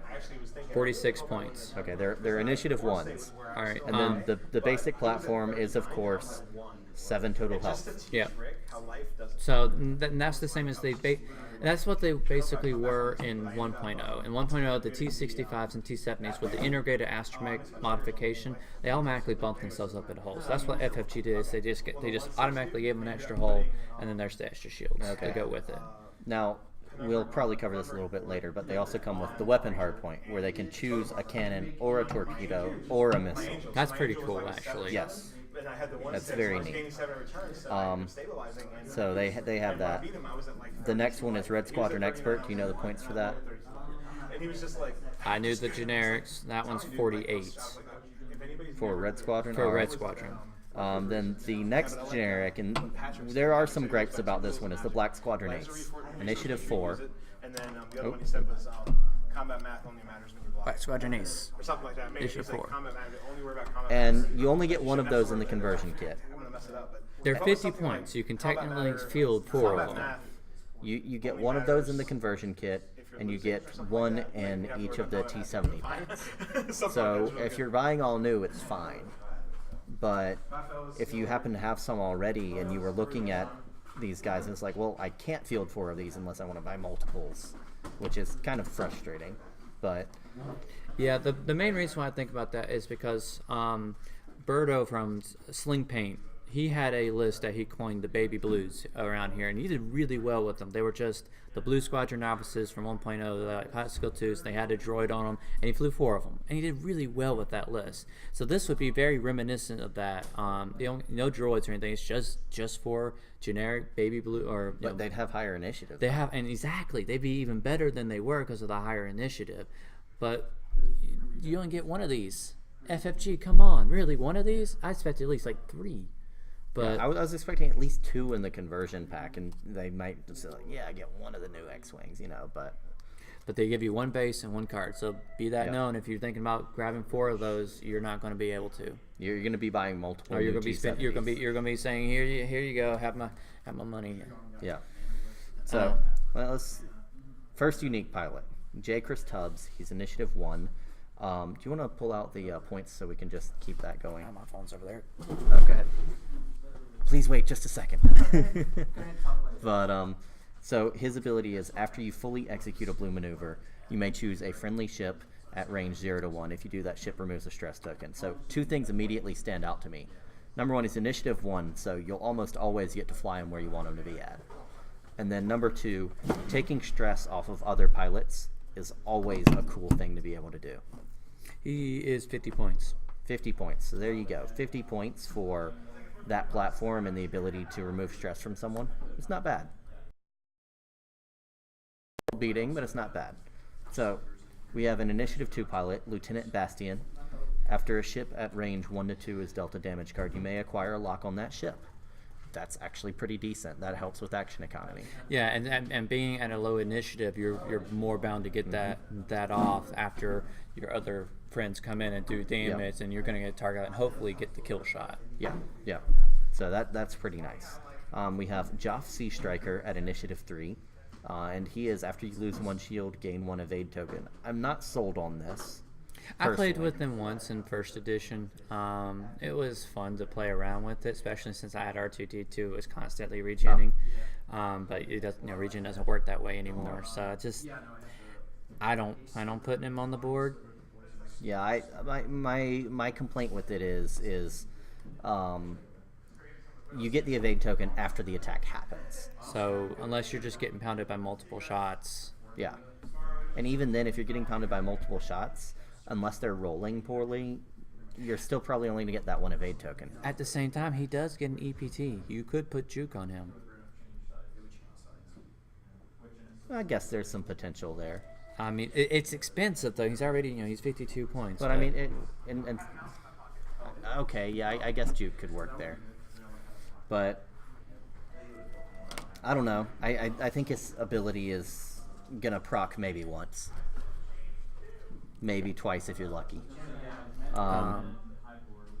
Any further thoughts on Joff? No, let's move on to Jess. Right. So initiative 3 also, we have Jessica Pava. Jess Pava. They nerfed her. Okay. I wasn't familiar with her in first edition, but while you defend or perform an attack, you may spend 1 energy or 1 non-recurring energy from one of your equipped droid upgrades to reroll up to 1 of your dice for each other friendly ship at range 0 to 1. This will see some play. Yeah, she was the heavy hitter of Fair Ship Rebel, And she has 1 recurring energy built into her. So yeah, you can do it once, and then if you have an R2 or another droid on you, you can spend 1 of those to do it again for attack or defense, depending on time. She was the backbone heavy hitter of Fair Ship Rebel, because you had Biggs and Warwick absorbing all the damage. Rex was helping negate damage, and Jess was your hard hitter. Her ability was just you get a reroll for every range 1. Okay. It was like Boba Fett. Except it was friendly ships rather than enemy ships. So everybody at range 1, you just got rerolls for days. You couldn't hit her because Rex was reducing your agility. Biggs and Warwick were absorbing damage with selflessness and the reinforced spending token, and you couldn't hit her because of her rerolls and whatnot. So you had to take out her belts. That's what part made it so work so well. I realized that they needed to nerf her, but it just feels like they went. I still look at her and think she's good. Yeah, but I mean, if they didn't nerf Boba Fett, who gets rerolls for enemy ships at range 0 to 1. I think Boba Fett's issue is less of a Boba Fett and more of a fire spray. Yeah, but the T-70 is not like a platform breaking ship either. No. It's not like the fire spray is. So I don't know. Maybe they saw that and they actually thought about it after the fact. I think with the T-70, it's more the points, because with her ability being able to put 4 or 5 ships in a list together. But she's already 52. She's taken up a quarter of it anyway on her own. Yeah. I'm just saying. I don't think they wanted to break out the points metric for her and, bump her up to 60 or something silly like that where she'd never see play. I think they just decided to slightly alter her ability. So, but anyway, that it is what it is. I think she'll still see, like you said, see some play. Mm-hmm. Maybe with a generic, some generics. Yep. So next at Initiative 4, we have Temin Wexley. After you fully execute a speed 2 to 4 maneuver, you may perform a boost action. I think he will also see play, because with your S foils on this guy. Yeah, the double reposition 4. The 4s are iffy. They're always like you may see, you may not see. I played a match with Karakun, when you boost, you use the hard 1 template instead. That was really fun. Mm-hmm. But at the same time, it was like, there was your action. Yeah. That's it. Now no dice mods. So Yeah, but basically getting a free boost action, and it's 2 to 4. That's key. Speed 2, you see so much more of than, say, afterburners with speed 3. Right. So, The only offsets is a lot of times with X-Wings, though, you are doing those 1-in-1 banks. So it is situational, but maybe with him, you're doing more of that fly-in, fly-out deal. I mean, getting a speed 4 and then getting a free boost and then being able to barrel roll after that or whatnot to get out of dodge is not bad, but still. or even modifier and boost. Or flip it around, speed 4, then boost into there, and then, like you said, modify Or torpedo shot. Talon rolls, K-turns. They're red. Oh, yeah, it's a boost action. You don't just perform a boost. Okay, fair point. At also Initiative 4, we have Kare Kun. We already talked about him. Yep, okay. It was not. It was cool doing a hard 2 and then a hard 1. Actually, it's a her. Woman of action, it says. My bad. I apologize. Anyway, it was cool doing the hard 2 and then a hard 1. Mm-hmm. The turnaround for free. But you almost get the same deal with doing a K-turn or a Talon roll. Yeah. I know you freeze you up for your next turn because you're not stressed, but at the same time, it's just like. I feel it is stronger than a Talon roll or a K-turn, but not so much to obsess over. Yeah, it's one of those like, man, I wish some I5s or 6 had this ability because a hard boost on some of the higher initiatives would be amazing. But that's why they can't give them to higher initiatives, as that ability would be too good. Yeah. Anyway, Night Nub. After you gain a stress token, if there is an enemy ship in your front arc at range 0 to 1, you may remove that stress token. I flew a list with him yesterday against Blake. I only took him because he was I5. Yeah, I just look at his ability, and I think it's situational. I think it's one of those of you're happy if it happens, but you aren't trying to do anything around it. Yeah, really, I took him just because he's a 5. Yeah. So sort of like Tally Lintra for the A-wing in that regard, because she has the bullseye. Well, but see that ability. Yeah, you're not going to build your list around. Hey, I'm going to get Night Nub off. Hey, I'm going to get Tally off. Right. But when it happens, you're like, no, this is nice. So you might get that K-turn. I mean, if you can K-turn around somebody in their range 1, you won't be stressing when you do an action. It's nice. Yeah. But only if you can get it off.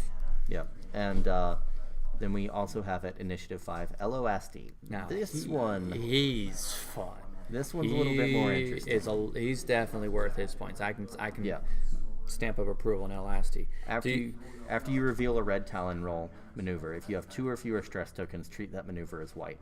So basically, unless you got stress from an outside source, or you K-turned, you have to have 2 or fewer. So I mean, you do a red maneuver with a stress token, it does something different anyway. So, point being though is it's a white maneuver. Yeah, I'm a huge fan. I was doing this all day long, turning around. It was fun as all get out to play. And he's 5, beautiful, elasty, stamp of approval, and you don't need much on him either to keep him good. Oh no. I mean, something like that's almost good naked. It's good enough where you could put something else on it just to like push that just a little bit more. But I still feel you want to kind of keep it cheap. And then keep it heroic, and you're good to go. Really. Well, heroic is still a matter of how much do you think your dice will abandon you. I know it happens to everybody eventually, but it happens again. Heroic, I take more for the defensive role because I absolutely agree. There's more blanks on the defensive roll. You're more likely to have it happen there. So, but for 1 point, good to go. Like if you, so, or crack shot or something. Just something cheap to go, good to go. But yeah. All right, let's talk about Poe Dameron, pilot for Resistance. You mean the guy who got to keep push the limit as his pilot ability? Yes, he got to keep push the limit. We thought we'd seen the end of that. Nope. Spin a charge, do a red action, basically. He is at Initiative 6. That ability is just like, okay, let me just take this and let me take it to my local bank and turn it into money. I mean, it's golden. He's not the powerhouse tank he used to be, because he used to be able to change a focus result just by having a focus token. So you were just always focused, but he's still really good. Yeah, you get double modifiers. You can double reposition. Do whatever the heck you want. It's push the limit, man. Yeah. So, and then with your S-Fulls close, you get the barrel roll with it. So you get, like you say, that double reposition. You can put BB-8 on him, but BB-8 only has. I agree with you and a couple other guys that we've talked about this with. R4 astromech on him. Yeah, BB-8 just kind of. He's cheap. He's not cheap. He's 8 points. He only gets 2 charges, and really, since Poe has pushed the limit, most of the time you're going to be doing 2 actions. You're going to end up stressed. You're going to want to. You're going to want to, exactly. So in order to open up his dial and really give him that maneuverability he needs, and to keep him cheap, because you're going to get more ships in there. R4 astromech just to get those hard turns, your blue hard turns, to be able to turn and boost and whatnot. That seems to be the way to go right now. Now, if somebody else might throw the BB-8 or let's look at it this way too, though, right? You throw a BB-8 on there, that's one thing, but do you have R4 instead, or even take off an astromech if you feel like you can go without the hard 2s? Now you have points for that weapons upgrade. Exactly. The other thing about if you use BB-8, you have to take prime thrusters or pattern lines or something like that, because if you use opposability, you start off stressed. So you can't do the actions off of BB-8. So that's 16 points right there. Yeah. So now he's at 86 points. Now I'm going to double check what I just said, make sure that's right. I'm going to reread BB-8, but I'm pretty sure it says action. It should be near the bottom. Yes, it's a barrel roll or boost action. So you can't do it while you're stressed. So if you're stressing yourself out with the push limit, you have to take prime thrusters, which is another 6 to 8. So you're like you said, it's 14, 16 extra points you have to put in a Poe just to be able to use BB-8 to really make them to make them worth it. To make it work. Without using posability, yeah. I mean, why wouldn't you want to use posability? Well, if you aren't using his ability, put BB-8 on someone else. Exactly. So R4 astromech seems the way to go. Weapons, hard points on these guys. I kind of like the traditional proton torpedoes. Definitely with Poe. Absolutely, I agree with that. Target lock, focus target lock. I'm going to try different stuff on Poe just because he's got push the limit, so you can get that repositioning if you need to for something out of the bullseye. I'm not sure how useful it'll be, but we had I was thinking about it, but then we also had somebody run it at the tournament yesterday with Debris Gambit with Poe, and that got me thinking. It's like, okay, if I want him to be really tanky like the old Poe, then what's best? Well, then you would have your evade and a focus. And so that got me thinking, well, what if instead of proton torpedoes, I take proton rockets? So I'm going to try that out. We'll see how it goes. I may end up going back to proton torpedoes. And if you really need to get cheaper, you can do advanced proton torpedoes, still have that 5 dice at range. Right. Well, the thought process for me there wasn't the price. It was the action. Right, you're taking a the focus and instead evade. of the target lock. Exactly. I mean, I get that, but I'm just saying if you went back to protons, if you still wanted to get them cheap or cheaper, advanced protons is still a good call. I'm leaning on heroic a lot right now just because it's a cheap upgrade. I can slap on there at 4 points for other stuff, but I think the Debris Gambit definitely has a lot of merit too. The key is, though, you have to be at range 1 to use it off of his push the limit. Now, if you're or 0 to 1, 0 to 1 anyway. If you're not range 0 to 1 of a rock, you can still evade, but it'll stress you. Yeah, well, I'll say this too, though, right? It's one of those things of. I actually wonder how that interaction, but I'll elaborate on it in a second. But if you place the rocks appropriately, you're gonna a lot of the times be at range 0 to 1 of a rock. Yeah. So that shouldn't be an issue most of the time. But let me ask you this: how does it work if you're pushing the limit, as it were? Does his ability? It specifically says you may perform a white action treating as red. So no, you can't use it as the second one. And you can't use that as the second one because it starts off red and only treat it as white if it's. All right. So I was just reading the fine letter of the text there. So they thought of that. Yeah, that's what I was trying to point out is you can still do it, but you can't push off of it. Right. If you're not close to a rock, but most rock placement, especially like say if you're thinking about it, you take the large rocks. And you're setting up the rocks, you can get a nice cluster for him to fly around in, and it's usually not a problem. Yeah, especially if you put them in the corners, and then there's stuff in the middle. Trick shot. Never mind. You're using Debris Gambit, but never mind. But your other ships might want to take trick shot if you're going to be doing that too. potentially speaking. Just throwing ideas out there. But yeah, Poe Dameron, Pilot for Resistance, really good. Yeah, you're gonna see so many different builds with him just because Push the Limit is so good. And then you have the weapons hardpoint, all these guys, so they have a lot of different options available to them. Yeah, and Poe in X-Wing is gonna be just like in the movies. He'll do everything. Yeah. Oh, the Black One title with the slam. Oh my goodness. Yes, that's awesome. Okay, so it's a one-use slam action, and you can just slam out of there and take your weapons disabled.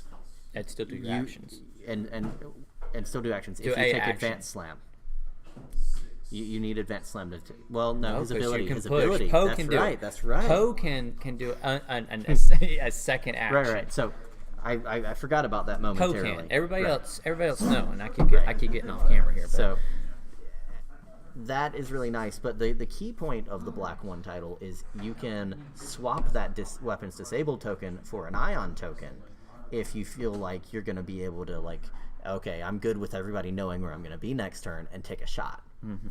So that's really nice. So you check an Ion, and then stress yourself to shoot to get a dice mod off of that, Yeah. or a position to do whatever you need to do, because that Ion maneuver is going to be a blue. Yeah. It's not white anymore; it's blue. Yeah. Now you can only focus next turn, and you cannot push the limit off of that. Ion specifically says you can only do one action, Right. The focus action. But if it gets coordinated to, that's a different story. Yep. Not if you're stressed though. But anyway, yes, the Black One title, if you can afford it, it's an absolute, yeah, absolutely. I think you're going to see a lot of really cool things done with that title. I've already done some fun things, like a straight 3 and then a talon roll with it.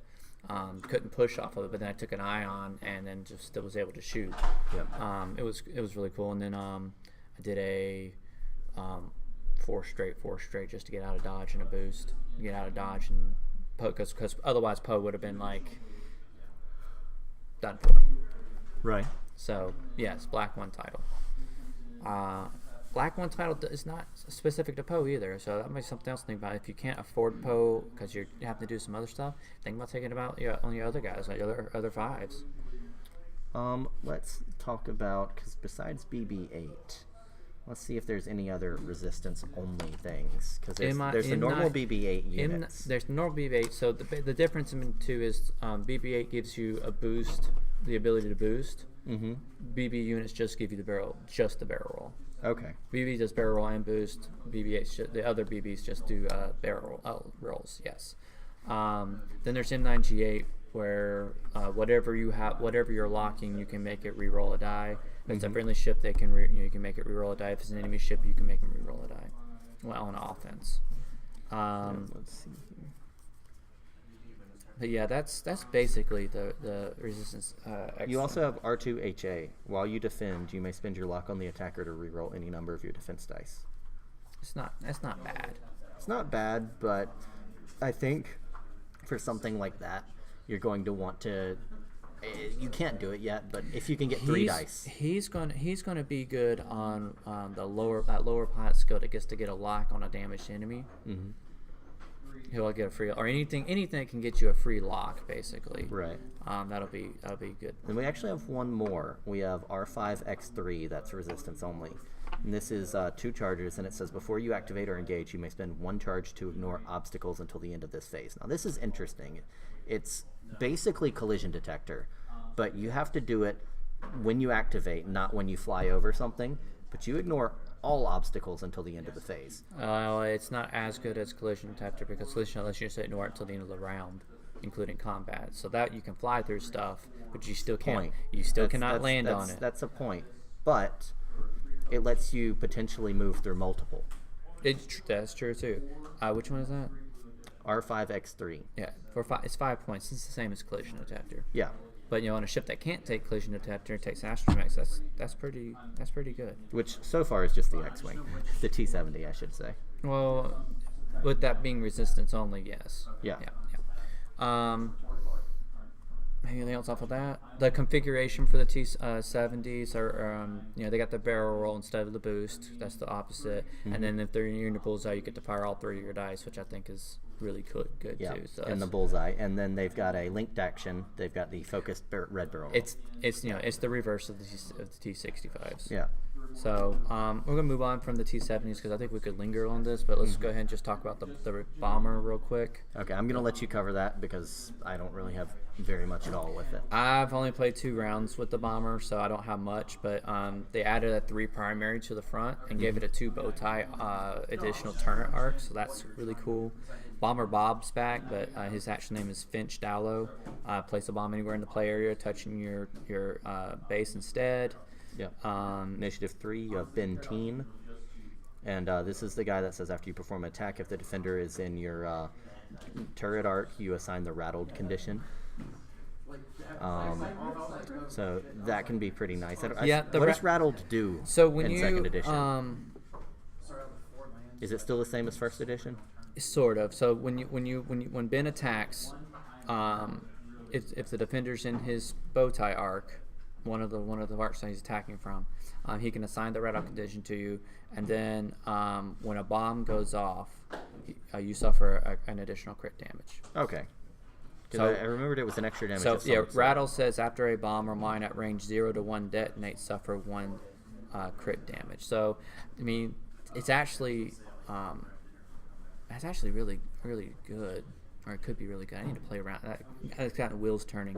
So you assign that if you get hit by a proton bomb, you're taking 2 crits. If a friendly ship sets off a proximity mine and you're range 1 of it, you're going to take a crit in addition to him taking his stuff. Connor net, same thing. If you get hit, or if a friendly ship at range 0 to 1 gets hit with the bomb.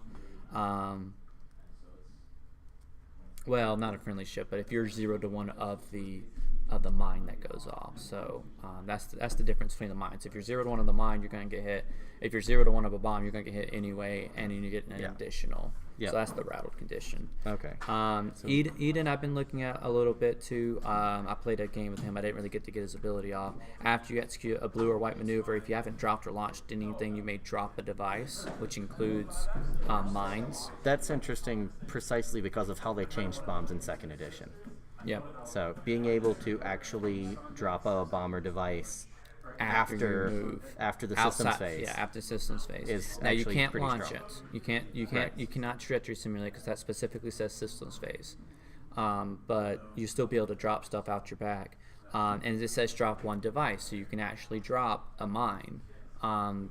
Captain Nim, I think it's Genius, still lets you do the same thing on the Scourge bomber, move and drop a device, but Genius specifically says bombs. Yeah. So you have to drop like a proton bomb or seismic or something like that, and then if you do that after you move without Cad Bane crew, or both, Cad Bane crew, and getting a boost to get out of there, you're gonna hit yourself. So anyway, that's some differences in that, and that's all the names. No, we have Cats. Vinny.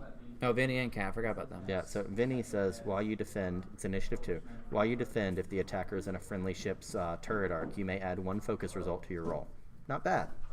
I can see Hurt and Tally being comboed together, because Tally, they only have those turret arcs now.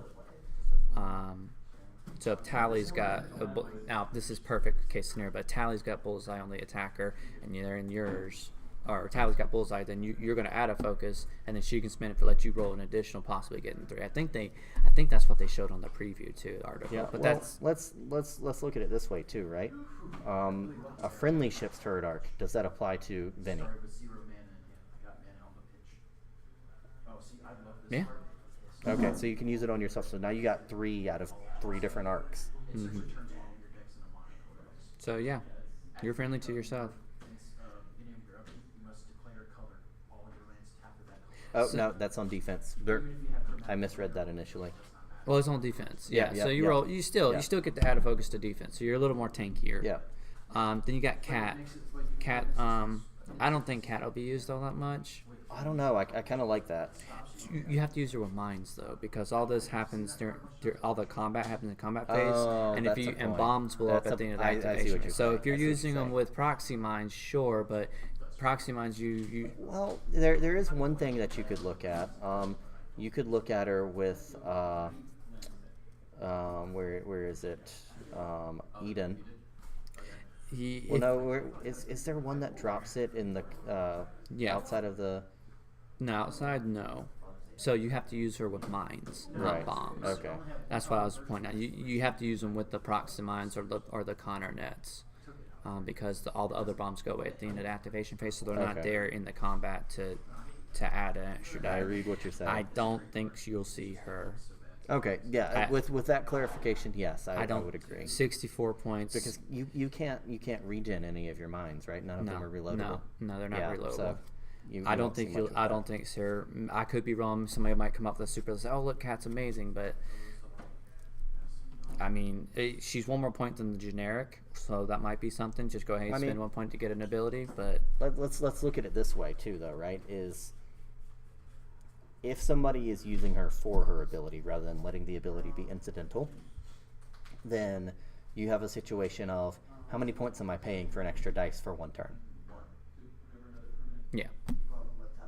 So I think at that point it becomes a cost issue, and I would agree with you. You won't see her that much.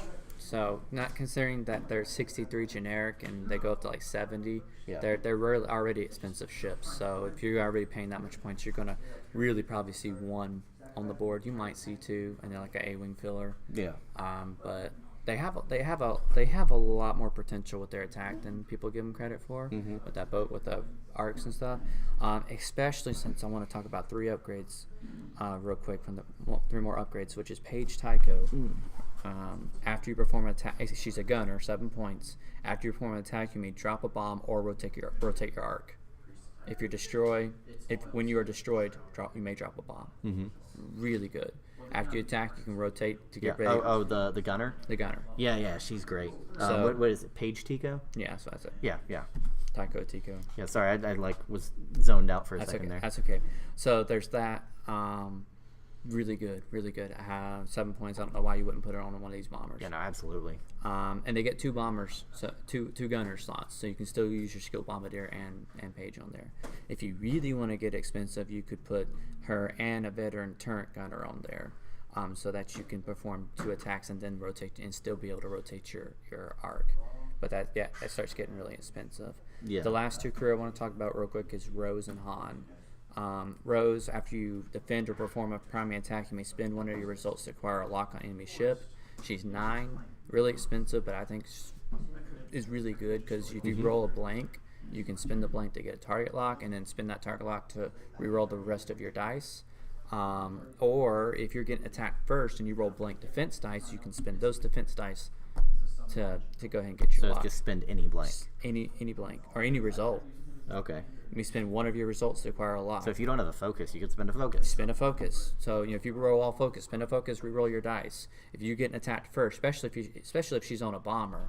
Well, if she's on a bomber defending, they only have 1 dice. So Right. If you roll that focus or blank, spend that, get a target lock for your attack, since the highest initiative is point. only 4 anyway. Fair point. If she's on a bomber, now she probably has more uses on the yeah, Falcon. because if you don't have a result you want, then might as well. Might as well.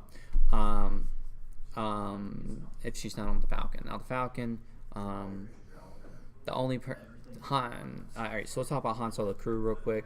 After you perform an evade action, gain additional evade tokens equal to the number of any ships at 0 to 1, and Han Solo gives you evade action and is red.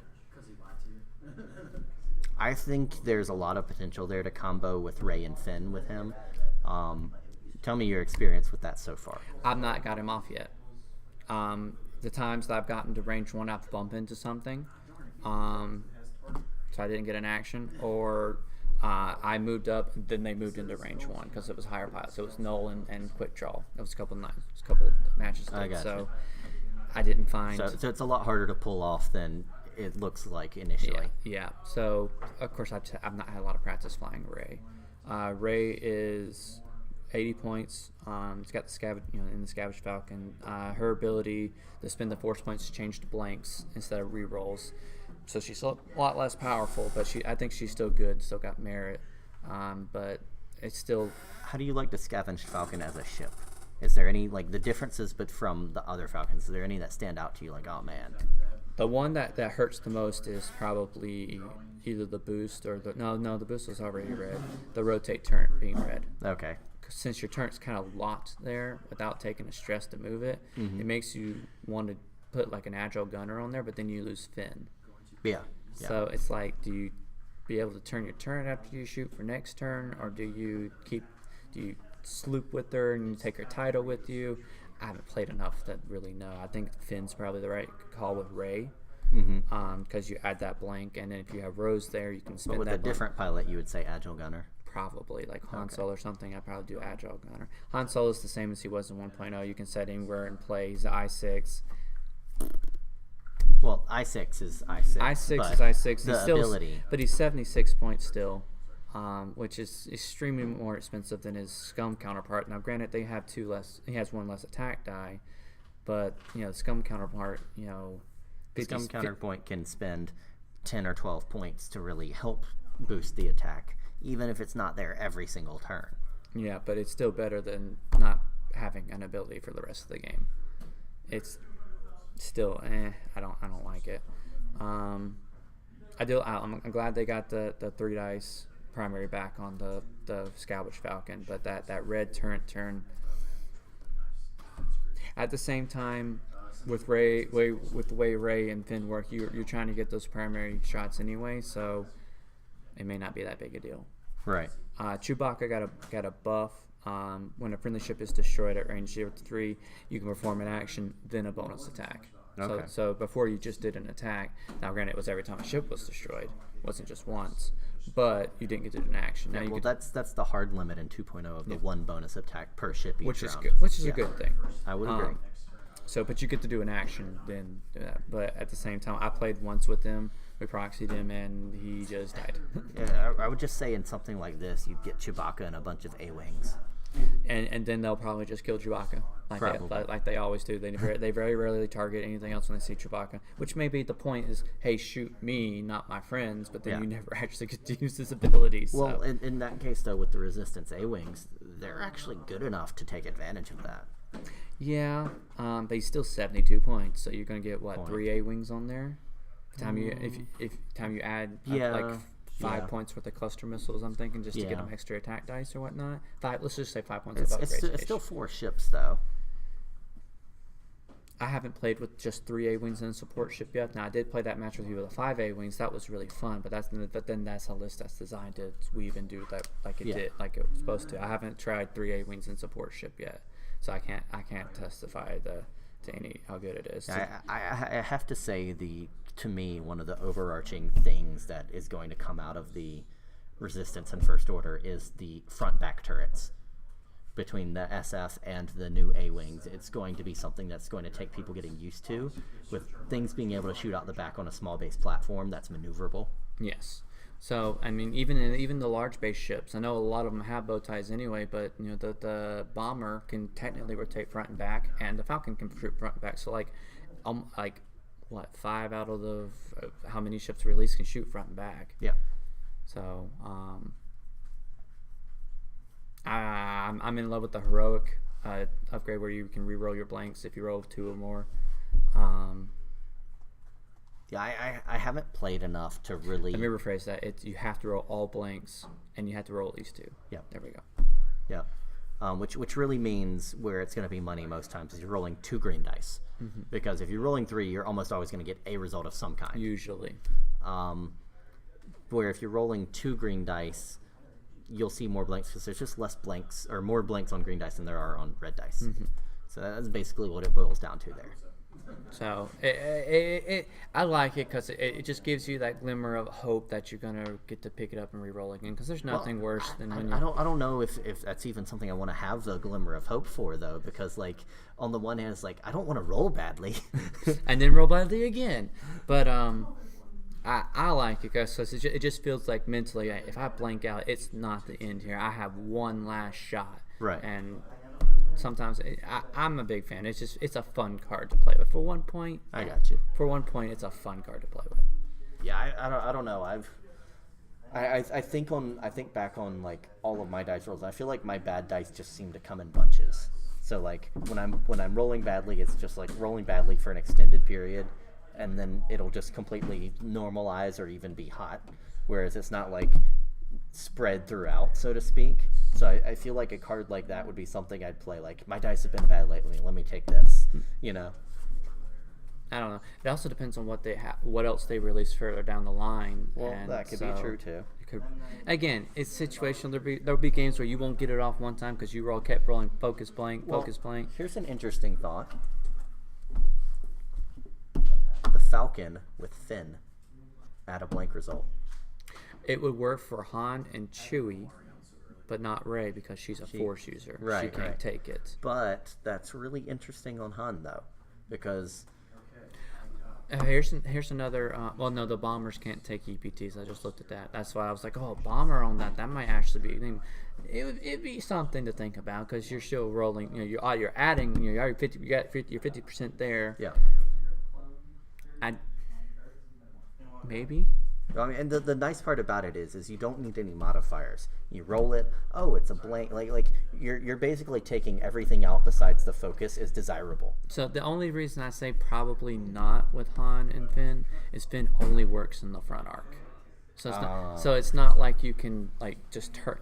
It's not like you can just fly around. Turn around. You have to be going straight at them. Right. And while that might be good to help you be able to tank something going straight at them, you still have to do that. If you're going to be doing that anyway, you might as well take Rey, so you can guarantee to turn those defenses into what you need. Which is a fair point. I still think there's some merit in it though. If you take Han and you fly at him, and you have Finn, just being able to get your dice out there and you say, if it's an evade, great. If it's a focus, great. I have a focus, right? If it's because you could take perceptive co-pilot or something, right? Mm-hmm. But if it's a blank, no, because you have it's only one crew on the Falcon, I think. Yeah, it's one crew, one gunner. Finn is a gunner, I thought, though, right? Right. Oh, sorry. Yeah, the blank out of. All right, so now we both had our moments. Okay. So yes, if it's a blank, yeah. So I mean, yeah, you're getting up there in points now, but still being able to take Han on the Falcon, get him double focus, and then have Finn there and just fly at somebody and be like, okay, well, if I get a focus, great, I've got a result. If I get an evade, great, I have a result. If I get a blank, I'll add another blank, then re-roll, and then I might have two results. That to me seems like it could catch people off guard. Yeah. Maybe not as much since Rey Finn sort of does the same thing a little bit, but I think Rey Finn will do it better, but because by the time you add, well, no, but it might be cheaper to go that way with Han. It might be, yeah. But I don't know, be something to try. At least you see you see resistance Han on the board. I mean, just being initiative 6 can help in some cases. I will say this: Brian was flying Rey, and he only had engine upgrade on her. Engine upgrade. Definitely, I think we'll have some wheels. It's 9 points on the Falcon, but to turn that boost into a white boost is very nice. Mm-hmm. It's very nice. So that makes something to look into. Large bases with boost can move. Yeah. So having that boost and it being white, yeah, I think that might have some wheels to it too. But I think we rambled off long enough. Yeah. Okay, so that's the first order in the Resistance. Mining Guild tie. Let's cover that briefly. I haven't. I've got it out of the package. I've got the cards. Let me pull out the cards anyway. Let me find them in here. I haven't played them. I haven't played them. So we want to just do it on another video? You know what? We can do that. Let's just do it on another video. Right. We rambled all enough about this, and Resistance and First Order were kind of our focus 10 times. We'll do another video, or who knows, might even do a podcast. Who knows? But yeah, that's kind of what's been going on here at Hornet Squadron Radio. Thank you for watching this video or listening to it, because I know a lot of people complain that I can't watch YouTube. I'm like, well, then just turn it on the app and turn the volume up, and just put your phone down while you're driving. I do that frequently, as a matter of fact. It's almost YouTube wants me to pay for YouTube Red so I can turn off my screen. I just say no. No, just put your phone down. Yeah, it's almost the same thing. So, but yes, thank you for watching. If you liked the video, I'm supposed to say subscribe, but I guess I don't know. That's kind of the YouTube thing to say. Like and subscribe. Hit the bell for notifications. Where can people find podcasts for us if they're looking for them? If they're looking for podcasts for us, you can find them on iTunes and on Podbean under Hornet Squadron Radio. I know John has had a lot of real life stuff going on, but he's also been doing Transformers with 2 other of our local guys. I cannot remember their names right now. He's been doing some Transformer talks on the podcast. I think we may have 1 or 2 episodes out for that. I don't have any local tournaments coming up because it's Christmas around the corner. So, but I will be arranging another tournament in January for sure, and I'll let you guys know, local guys know about that. Any shout outs? I don't have a shout out. Yeah, I don't have any shout outs either, other than thank you guys for watching. So, peace. Keep smiling for the camera.